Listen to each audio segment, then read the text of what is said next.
All right, welcome back to Lessons into Blessings podcast. I'm your host, Tari Thomas, and joining us today, we have Camilla Jeffs, CEO and founder of Steady Stream Investments. It's an education company teaching people how to add passive streams to their everyday lives by apartment syndication, or as she calls it, apartment group investing. She is a mother of 5. We'll talk about that. A wife, a serial entrepreneur, I'll say, and has invested in over 1,500 multifamily units and has a 65 unit assisted living community. So I could go on. The list goes on. I know you come from a tech world, but I will join you on and let you kind of introduce kind of yourself and a little bit. And so welcome me and joining Camilla Jeffs to the show. Hey, thanks so much, Tari. It's so good to be here. I'm excited for our conversation today. Yeah, same here, same here. And so, I love having women on the show because number one, I mean, real estate is heavily dominated by men, and so it's always great to be able to talk with another female real estate investor, and then just the mother of 5 is just adds to your armor. Because I mean, I can only imagine the juggling act of being able to manage a household and to manage businesses and to manage a podcast and to manage, real estate investments. So let's just start out, because I think this is going to be a great one for females. And like I always tell people, my goal is to get people off the fence and jumping into investing in real estate to improve their financial freedom. And women are probably one of those candidates that sit on the fence, is like, hey, I'm going to leave it to my husband, or I'm going to do it in a little space because I got a lot to go on. How do you just manage everyday life, right? And in doing all the things that you do?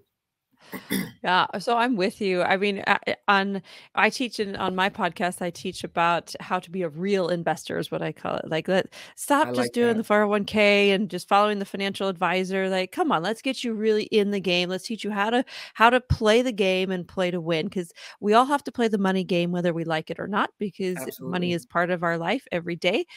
Might as well win, right? Yeah, And so absolutely. that's what I try to do, is I try to help people win this money game and invest. And you're right, like it can be intimidating. It can be scary to make time for it. I hate it when people say, "Well, I just don't have time. I don't have time." Because that's something you're telling yourself. You do have time. You just have to figure out how to prioritize that time, right? That's good. And if it becomes a priority in your life, you'll get it done. Yeah. And it's amazing how you can drop everything and for your child. So if your child, something happens to them, they're in the hospital, suddenly you do have time to be in Right. that hospital with them, right? Absolutely. Yeah. Whereas and so you can't say I don't have time. What you can say is I choose not to do that right now. And that's I going to love flip that. your mindset. It's definitely going Yes, to flip your I love mindset. that. Actually, I just started using that. When people give me excuses, no, you choose not to. And it does, because you're making a choice to not do, or to do or to not do that thing that you say you want more of in your life, right? So no, that's a good Yeah. one. What are Yeah. some just like systems that you might put in place to kind of help you? I know prioritization is one, right? But what are kind of the systems or any strategies that you've learned along the way to say, this helps keep me balanced? hmm So, I think you have to have an ultimate goal and an ultimate reason to be striving for something bigger. I mean, Absolutely. some people will tell me, I'm good where I'm at. I'm like, okay, great. I'm glad you're good where you're at. I think that we can celebrate that you're happy with where you are, but I also think we can celebrate those of us who want more, right? And who are striving for something bigger and grander in our lives. And so I think keeping that core to me. So I guess it kind of depends on, what drives me. Well, what drives me to continue to grow and develop and build a business and invest more and teach about it.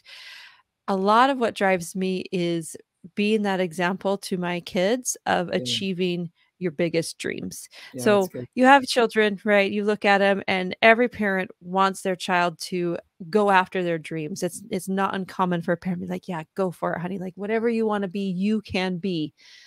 But I have a question. If that child doesn't see their own parents striving to be what they want to be, how can Absolutely. they have the belief in themselves, right? Absolutely. And so I that's what drives me, because I Yeah. want my kids to be whatever they want to be and to go out Yeah. and do well and be their best version of themselves. Yeah. Um, but they would need to see what it looks like to get there. Absolutely. And they need to see the ups and downs and all arounds, because Yeah. it's not it's not like a straight path to success or to your dreams or whatever dream you have. It's definitely not a straight path. There's all, you're going crazy, and there's intense moments of anxiety. There are intense moments of failure, but I want them to realize that failure is part of the process Yeah. and not be Definitely. afraid of failure. I mean, they say what, 90% of entrepreneurs fail? I Absolutely. say 100% of entrepreneurs fail. And when we just pick ourselves back up and go Maybe they again, didn't right? recognize their failures. Right, I know. I know.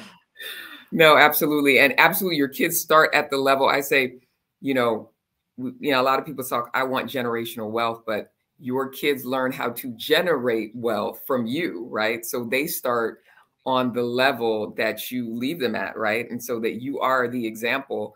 And so that's really good. So help us to start us kind of a little bit on your journey. What was kind of that aha moment that started you on your real estate journey to say, hey, this is something that I could do. This is something that I want to do. This is what is potential. Kind of what clicked for you to kind of drive you down that path? Yeah. Okay, so we have to go way back. So I got my first investment property when I was 22. Okay. Now, my husband and I married really young, and we were broke. We both came from nothing. We had, I think right when I married him, I bounced a check and had $0 in my bank account. And I'm like, sorry, I don't know how money works. I just don't, I don't get it. And Right, obviously I right. don't understand what to do. So we're broke. We're both working full time and going to school full time. So we're both committed to getting earning our degrees, because that's what you did back then, right? Like, Right. you were supposed to do that. Um, and so the only thing we could afford to live in was a detached garage apartment. So someone had like converted a detached garage into an apartment. And let me tell you, it was living classy. No, Hey, it was not. New It Yorkers was do not it, even close. but It was not close. Like, the heater would go out all the time, and we lived in northern Utah where it was snowy for, wow, 6 months of the year. We're just, like, freezing. Anyway, it was fine.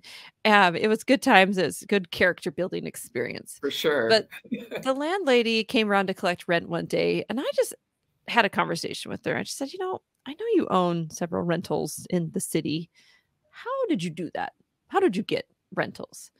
And so she kind of talked to me about how she did it. And then she gave me advice, and she said, you know what you should do? You should buy a house.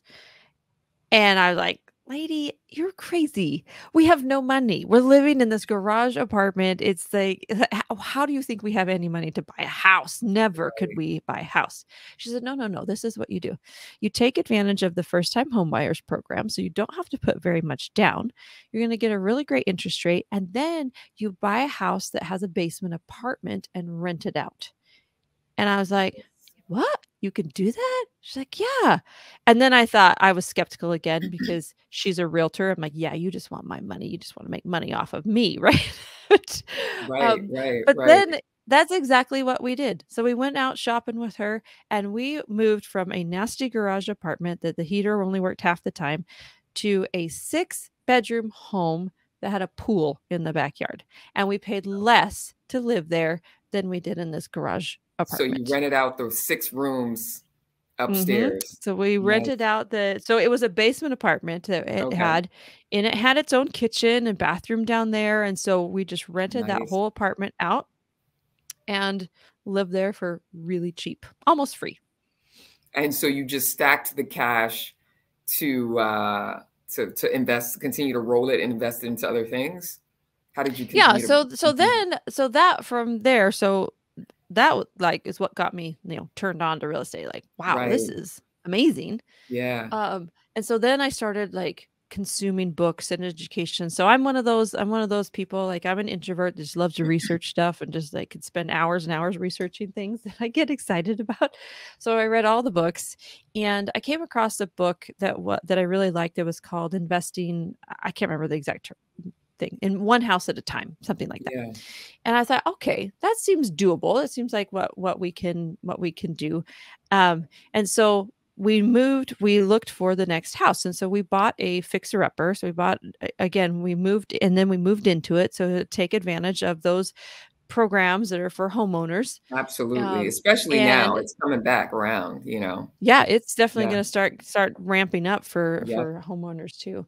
Um, so we took advantage of that and we moved into this fixer upper and we renovated the whole house while we were living there. Well, is that the most comfortable way to invest? No, but it worked. It worked great for us. Right. And then we learned the tax game. So we figured out the tax game and I was studying how to, save money on taxes. And we Avoid the learned capital that gains if taxes essentially, right? exactly, right? So Yeah, if you live there absolutely. 2 of the last 5 years, you paid no Yep. capital gains tax. So we're like, Yeah. "Okay, perfect. Let's do this." So that's the method we chose, and that's the method that we did for year over year. So every 2 years, we would move into a new house. Well, not a new That's house, it. an old That's decrepit that's house, literally right? that's literally We the did that. exact same strategy I started with. Is And that? Oh, cool. I bought my first house in my 20s too, and I rented out my rooms, and that helped me kind of continue Mhm. to do it. So yeah, awesome. Now you had your kids at this time, or was it just you and your husband at Yeah. this time? Well, so my I had my first baby in that garage apartment. And Wow, then we moved love it. into the house, and then I had 5 babies in 8 years. So Wow. it was a lot. So they were a lot of little ones around, during this time that we were renovating houses, and it was tricky, right? It's Yeah, like I but said, you it's made it not the work. most comfortable way, but we Yeah, made it work and it worked for us. But yeah, also I think we were kind of stuck in DIY mindset too, that we were using only our own money, only our own time, our own skills, our own labor. Like we wouldn't hire out hardly anything. Um, and we just tried to like brute force invest really, and it worked. Not always, really well because there were some properties that didn't do as well as other properties. But I think, 15 years into that journey, I got completely burnt out as because I was the landlord. I was going over and got you. mowing the grass. I was taking the calls at 2 a.m. when the pipe burst, and then we had to run over Understood. there and like, I mean, it was ridiculous. Yeah, And so it was too much, and the kids were just getting to be a lot too. And so I told my husband, I said, I need a break. I need a break. So I took a break from investing and I went back and I got my MBA and I got a corporate job. So I was like, maybe I just need to work in the corporate world. Like this investing thing is too hard.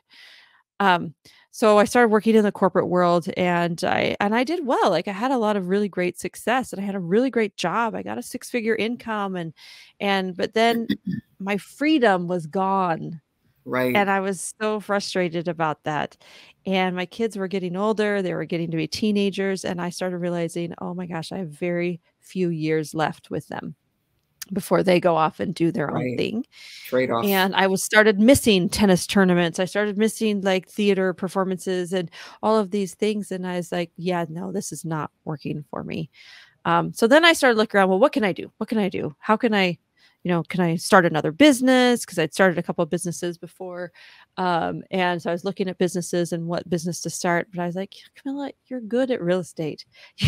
You've proven that you're good at real estate. Just stay in that lane and but find another niche, find a different angle. Right. And so I'm like, okay, well, maybe I can buy an apartment complex. So I'm looking around trying to figure out how to buy an apartment complex.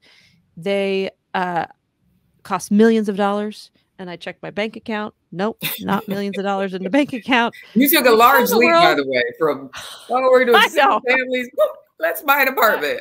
I know. Cause I thought, well, if we buy an apartment complex, we'll be set for life, right? Like we'll just Right. get one. We'll be Absolutely. good. Absolutely. but oh my gosh, there's so much money. And so then, of course, I dive into podcasts and reading and all of the things. And I quickly realize that, oh, apartments, rarely do people buy them by themselves. It's a group effort. And so you pool your resources, your time, your expertise, your money, and you go buy it together and then you split the profits. And I was Right. like, oh, that's fascinating. And so then that's what I did. So that's next step was investing into a group investment, or syndication is the fancy word Right. for it, but Yeah. it's just a group investment. Right. So I invested passively, so I didn't have to do any of the work, and I was like, wow, this is pretty awesome. And you know what makes me mad about this is that the returns on that were better than many of my single family I, homes that I yeah. brute forced. And man, so let's talk about that a little bit because I think that even me, so I'll put myself on the blast as well.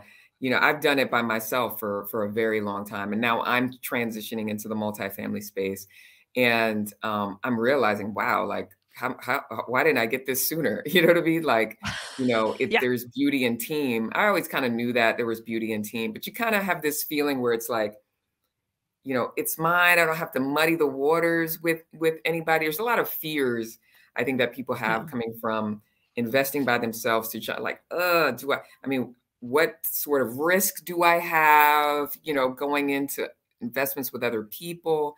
So let's like crush some of the myths that are out there on just the risk, the return, the, you know, can we talk to that a little bit? Because Mhm. I think Yeah. that would be Yeah. really, really good.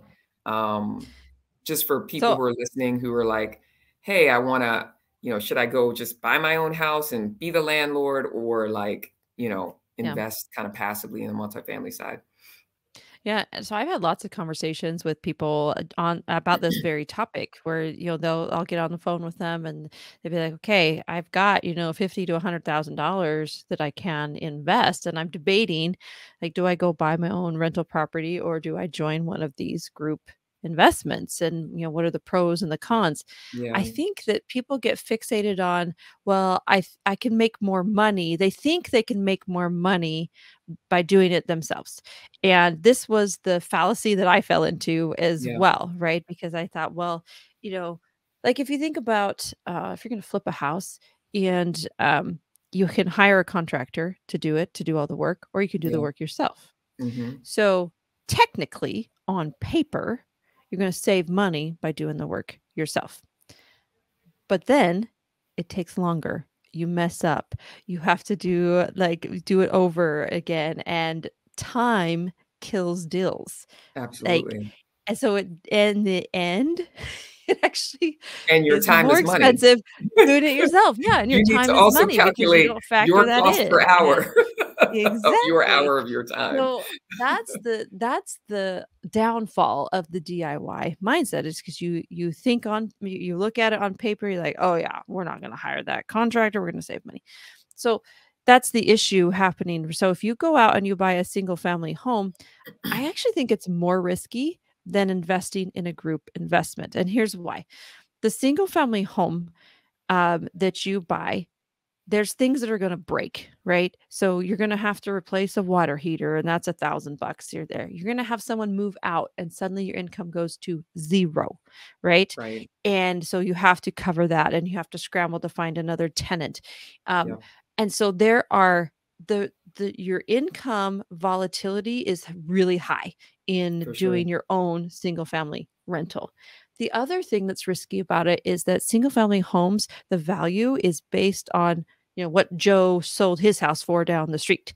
Like you can't Absolutely. control the value of that home. And this is what I realized when I was, pivoting from single family DIY investing to group investing is that there is so much more safety in it's called the economies of scale. That's the fancy The MBA economies. word for it. But Yeah, just basically, like if there's a 100-unit apartment complex and one person moves out, what happens to your income? A little blip, right? right. But the single family, as soon as they move out, you're 0, 0. And so that's what's so interesting about investing in apartments is that they are less risky because they have that safety in numbers. And Hmm. that's a better way to explain it, I think. Yeah. Um, And it's, and then you have experts who are running it. So if yeah, you want to go out and DIY and do your own rental property, okay, great, go for it. But do you know how to properly analyze a deal? Do you know how to build in reserves? Do you know how much reserves you need to? Do you know how to manage that property well? Even if you hire a property manager, do you know how to manage the asset and make sure the property manager is doing it right? Like absolutely. the learning curve is so high that you're almost guaranteed to make mistakes on your first couple properties. And but if you want to be an active investor, go for it. Do it. Make those mistakes. Don't let that hinder you. But if that's not your cup of tea, if you don't have the time and the effort and the energy to put into Yeah. that, Yeah. passive investing, my friend, is the way to go. Absolutely. And now I think even as I did my one of my first passive investments as a limited partner last year, and it's like, whoa, I got the freedom to Mhm. to put my money in places that I actually always wanted to put it, right? Like, oh, I want to invest in Texas, or I want to invest in, this state, or I want to Yes. invest in Yes. storage. And I don't have to be the expert. I just need to find a really good expert to put my money with and to be able to benefit off of that. And I think that's an awesome thing as well, right? Yeah, 100%, right? Like suddenly the whole world is opened up to you in terms of Sure. opportunities to invest. So you can invest in markets that make sense rather than feeling like you have to invest in your own city where it may not make sense, where the market may not be great. Yeah. But you feel like you have to do it. And then even if you're you know, single family rental and you're like, "Well, I'll do one out of state." Like there's a lot of headaches. I've done it. Yeah. I had a property in Same here. Indiana, when I was living in Utah and it was a lot, right? Yeah. And it was Absolutely. messy. And so yeah, by just investing with these groups of experts that know what they're doing. And of course you have to vet them and you have to For make sure sure. that you trust Absolutely. them and that you Absolutely. agree with their business plan and the Yep. numbers make sense. Definitely. But that's how that's what I do. It's my business steady stream investments right now is I train you on how to identify the right people with the right opportunities in the right market. Absolutely. Let's talk about another myth on just the money aspect of it, right? You're have a family of five. How did you jump over that money hurdle, right? Of Yeah. is it going to take a bunch of money for me to get into this investment? And then also just the risk of um, investing with other people is how does me being a limited partner investing my money into this group investing or syndication, how does that how does that risk play out with all these other people that are doing it? Yeah. So, I mean, in the beginning, right, like I told you, we had no money. I mean, we had to Yeah. really scrimp to come up with down payment for that first house hack. Of course, it was just 3.5% that we had to come up with, and homes at the time were not as expensive as they are now, right? So, um, so maybe it was easier. I don't know, but there's inflation too, right? So like our salaries were like I think we were making like 20 or 30,000 a year or something, but we still Yeah, were able to get a home. And now people who are making more than 100,000 a year are struggling to get a home. So it's just different exactly. times, just Yeah, different things. But absolutely. but you can figure it out. You can figure out how to make it Absolutely. how to make it work.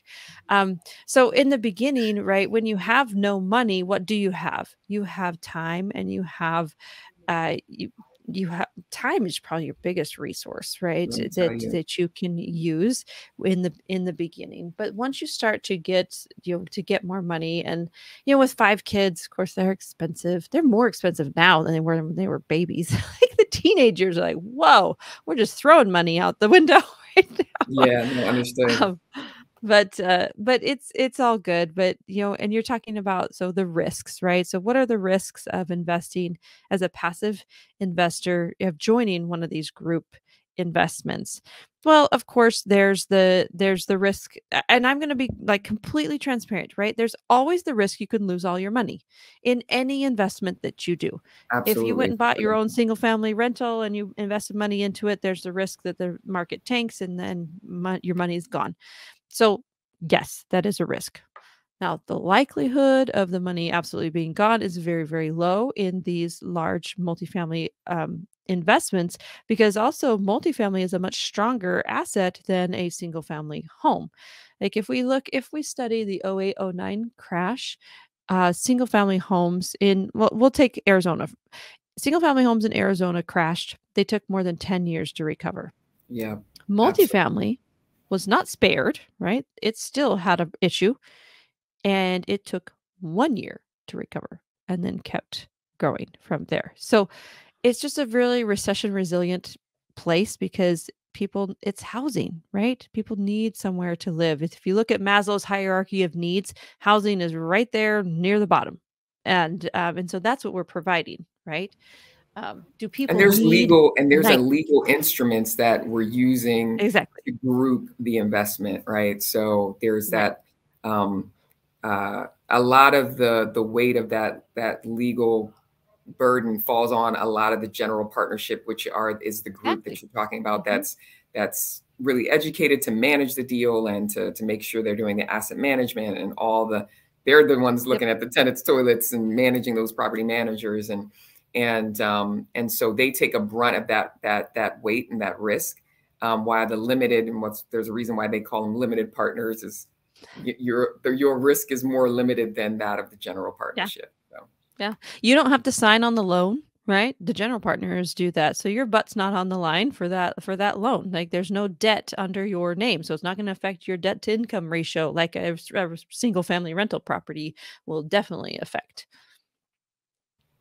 Exactly. And then just the benefits on the tax Mhm. side as well, being able to take advantage of the depreciation.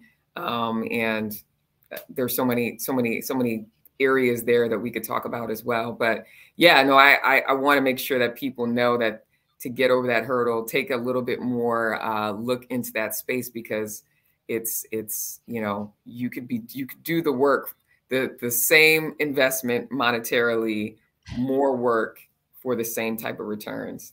And so it's Yeah. really doing the math. I mean, I won't say that there aren't single family investments or, if you just come across a great deal, right, that's not going to warrant better returns. But it's all about doing that math and saying, hey, Mhm. is my time worth it, right, for the return that I'm going to be Yeah. getting? Yeah. Exactly. Exactly. So,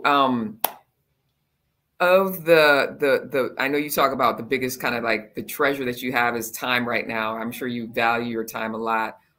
For someone that's just starting in on this journey, what are some of your biggest takeaways that you would leave with someone just starting in on the journey and saying, hey, if I wanted to get involved, what is kind of the biggest things that they could start doing right now?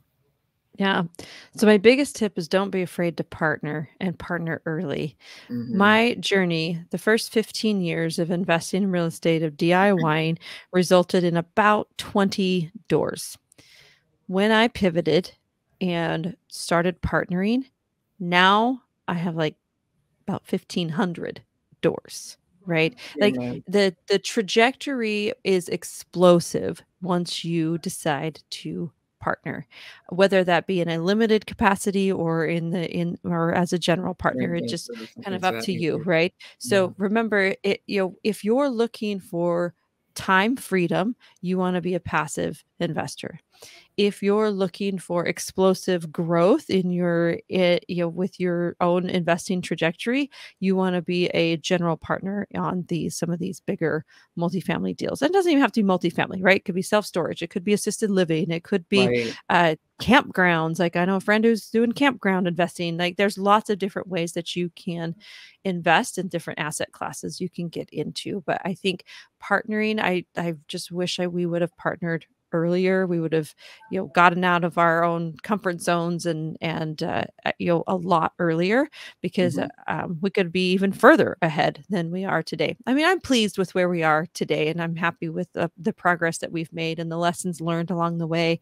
I think it was good for us and for our kids to grow up in real estate, to grow up going to the properties and helping us paint them and clean them up and bust up the ice when it didn't get shoveled right. But It, it it'll was be it'll be good. interesting to see 10 years, 20 years from now when they're on a podcast and they're talking about their real estate investing journey and they're Right. saying, "Oh, my mom used to make us go to the rental property." You know, I love to hear those stories of investors now that talk about their parents. I'm like, wow, I want to be able to leave that legacy. And I think that's beautiful that you have your kids Mhm. involved and they're a part of it, right? Because even if they Yeah. hate it now, they're going to appreciate it so much as they get older. Yeah. For sure. Yeah, so 100%. that's pretty awesome. One question, because you talked about your assisted living field. How did you shift? So how did you shift and make take a hurdle from multifamily and say, "Well, we're just going to open up the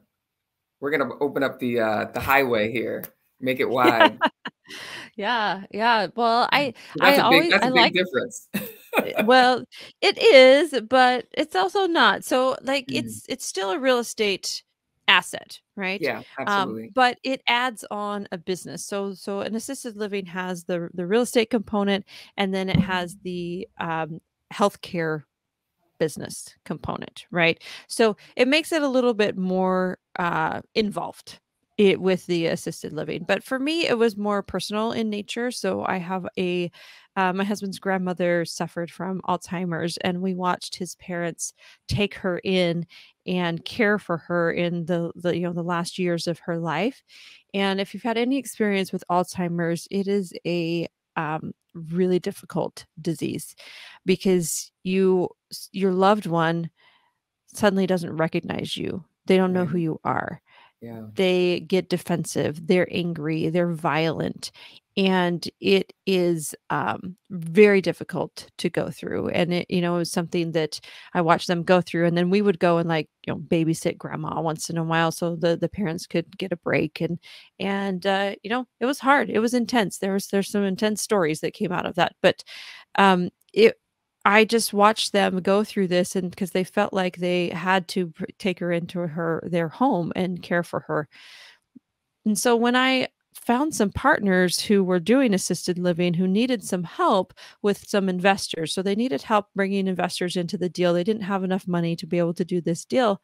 As I talked to them, I was like, wow, this is amazing because I can be involved in giving back in some way to people who suffer from Alzheimer's because Yeah. we were specifically building some memory care units into our assisted living facility and that was really important to the partners, to me, to provide a safe place for for the moms and the grandmas to Yeah. live.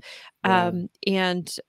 And so I really wanted to get involved in that project. Very So I awesome. and I and I love it. Like I go and I tour it and I love to just sit there and chat with the residents and they're so fun. They're so fun to Yeah. talk to. The marrying passions, right? Yes, exactly, So exactly. you're And able so to it felt yeah, natural to me yeah, to yeah, expand into absolutely. that. That's very cool. That's very cool. Well, we always leave off our show because it's lessons into blessings with either the biggest lessons you've learned from a mistake that you've made along your journey in real estate, and how you've been able to turn it or make a shift to turn it into a blessing. Yeah, I think one of the biggest lessons I have learned and I'm still learning today to be honest is confidence in myself and my ability. As I I call myself a recovering perfectionist because I Understood. in the beginning and I think this happens a lot to women because when we were young, we were taught to be perfectionists, right? Like boys were Yeah. given a pass. If they messed up or made a mess or hit somebody like, "Oh, the boys are boys." Girls, we were not given a pass. Right. We were praised for being perfect. We were praised for the straight A's. We were praised for standing perfectly in that line in elementary school and not getting out of it, not wavering. So Right. it's interesting that, I got a lot of praise for being perfect. And then suddenly I start doing stuff and it's not perfect. And then I'm just really hard on myself. And then I stop and I'm like, okay, I'm just no good at this or I just can't do it. And I saw this, I actually started seeing this manifest in my children as well. I'd be Wow. teaching them piano and they would approach a new song, a new piece that they're not supposed to be able to play perfect, right? And they would cry and get upset because they couldn't play it, and then they'd all this negative talk would start happening, like, "I'm no good, I'm so bad at piano, I'm so bad." I'm like, "No, no, no, no, no, no.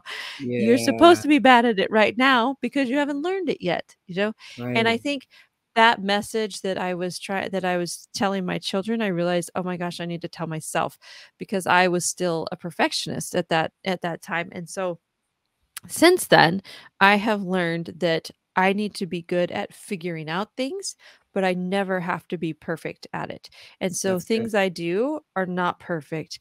And I'm comfortable with that because I've been able to do so much more by Yeah. not stopping and making sure everything is perfect before I move on. And so I think that's one of the biggest lessons that I've learned that's turned into a huge blessing in my life, not just real estate investing, right? Yeah. But Yeah. as a mother, as Absolutely. a coach for athletic teams, as a church leader, as I mean, all of these things Absolutely. has really helped change the way that I view the world, Yeah. and brought and opened up my heart to more love and acceptance for not only for other people, but for myself as well. Absolutely. That's really good. I'd say progression, and this is a term that somebody else had used and told me, but progression over perfection. Yeah, It's sometimes it's just going to have to be ugly to start, but you're making progress, and if you're making progress, then you continually get to a place where it gets better and better and better. And with real estate and with anything, you've got to start out a little rough before, because if you wait to perfection, it'll never get done. And so yeah, you've become, all the things that you've become as a result of that, of just being bold enough to take that step. And so yeah, that was a great nugget to end off on. So thank you for joining our podcast. We appreciate you joining.